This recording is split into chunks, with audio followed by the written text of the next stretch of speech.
Le Conseil des ministres, ce mercredi 11 octobre, présidé par le chef de l'État, le président de la République Alassane Ouattara, s'est penché sur la situation sécuritaire générale sur l'ensemble du territoire. L'occasion aussi pour le gouvernement de dresser le bilan de l'opération Épervier.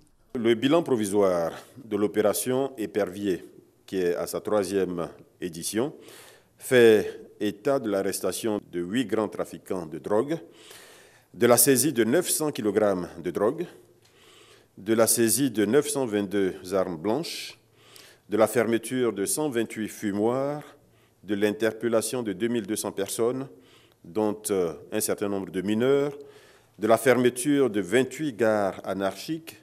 Le conflit foncier dans les départements de Guiglo et Bleu-le-Quin préoccupe au plus haut point le gouvernement qui entend tout mettre en œuvre pour un retour rapide des déplacés et la réhabilitation des établissements scolaires et autres infrastructures incendiées. Les tensions entre les communautés Oué, Baoulé et Burkinabé dans ces 2 départements ont conduit à des affrontements ouverts. Le bilan est le suivant à ce jour. 2 morts enregistrés le 2 octobre 2017, 11 personnes blessées, 4 campements incendiés et pillés, 18 écoles primaires fermées et pillées, 5 483 personnes déplacées dans les sous-préfectures de Zéago, département de Bleu-le-Quin, et de Kaadé, dans le département de Guiglo.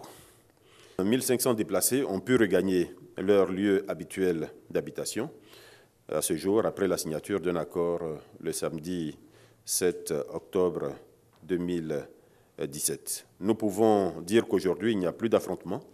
La situation est globalement calme. Le Conseil a instruit le ministre de l'Intérieur et de la Sécurité et l'ensemble des ministres concernés à l'effet de renforcer de manière diligente les mesures d'ordre sécuritaire, d'ordre sanitaire, d'ordre humanitaire, en vue notamment d'apporter aux populations concernées toute l'assistance dont elles pourraient avoir besoin. Une enveloppe budgétaire a été dégagée par le gouvernement de 659,7 millions de francs CFA. La lutte contre l'orpaillage illicite va se renforcer.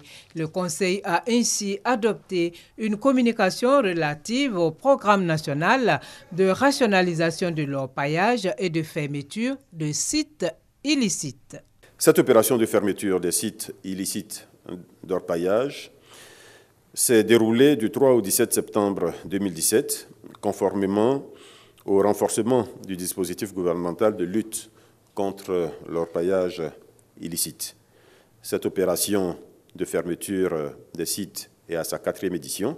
Elle a abouti notamment au démantèlement de 228 sites d'orpaillage sur l'ensemble du territoire national, à l'interpellation de 64 personnes, ainsi qu'à la destruction d'environ 7000 abris de fortune, de plusieurs centaines d'engins et d'équipements d'exploitation minière. Il faut indiquer que dans la dynamique de cette opération de lutte contre l'orpaillage anarchique, le gouvernement a décidé d'accélérer le processus de délivrance d'autorisation d'exploitation minière afin de permettre l'installation d'opérateurs légaux et de consolider les actions de déguerpissement. Ainsi, 49 autorisations d'exploitation pour l'or ont été octroyées, dont 41 pour l'exploitation minière semi-industrielle et 8 pour l'exploitation artisanale. Le porte-parole du gouvernement a par ailleurs indiqué que le président de la République Alassane Ouattara va effectuer les 16 et 17 octobre une visite de travail et d'amitié au Ghana, à l'invitation du président ghanéen Nana Akufo-Addo. Une visite qui se situe dans le cadre du renforcement des relations de coopération entre la Côte d'Ivoire et le Ghana.